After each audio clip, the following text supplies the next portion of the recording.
En este video les voy a hablar sobre las características que hay dentro del género informativo, que es la crónica y el reportaje informativo. Empecemos. La crónica informativa es un género dentro del periodismo que consta en el relato de un suceso de manera cronológica.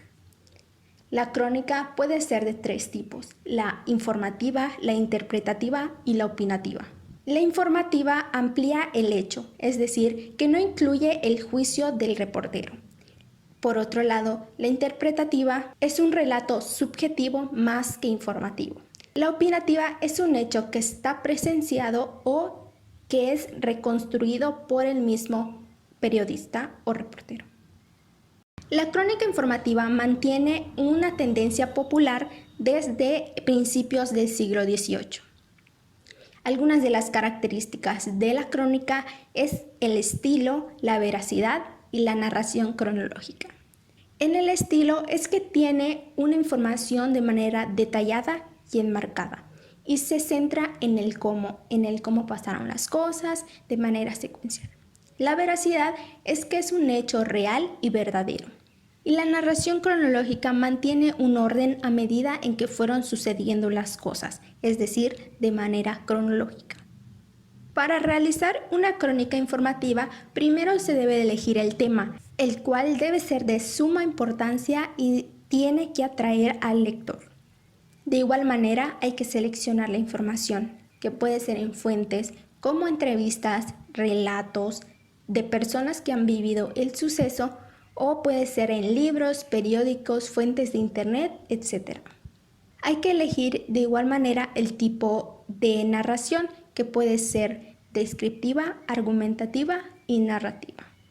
Y por último, la estructura de la crónica, que son 8 pasos, que viene siendo el antetitular, el título, el subtítulo, la entradilla, la introducción, los ladillos, la conclusión y por último los comentarios.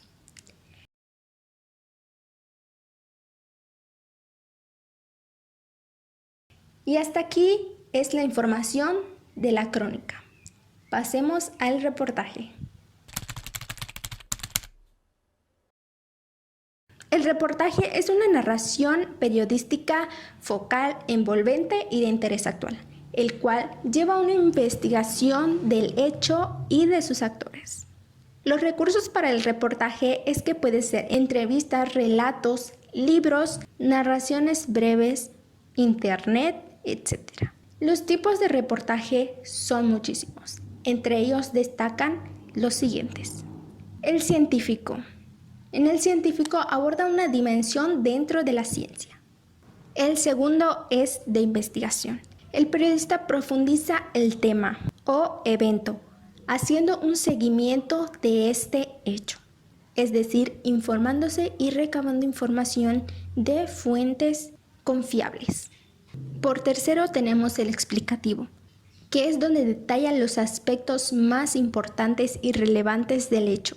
Como número 4 tenemos el narrativo, que es parecido a la crónica, ya que aborda un tema de interés a partir del seguimiento, es decir, de manera cronológica y secuencial. Como quinto tenemos el formal. El formal es donde se brinda información respecto al tema, un poco parecida a las reseñas informativas.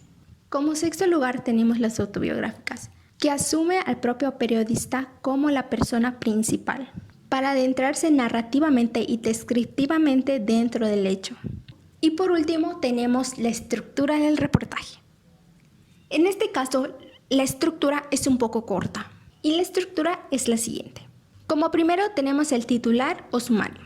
Como segundo tenemos el subtítulo o el párrafo de entrada, que este es donde se capta la atención del lector. Como tercero tenemos el cuerpo del reportaje, que es donde se muestra la información que fue recabada por el periodista. Y por último tenemos el cierre, que puede ser de manera cerrada, es decir, que te brinda la conclusión, o de manera abierta, que quiere decir que el propio lector recrea su propia opinión.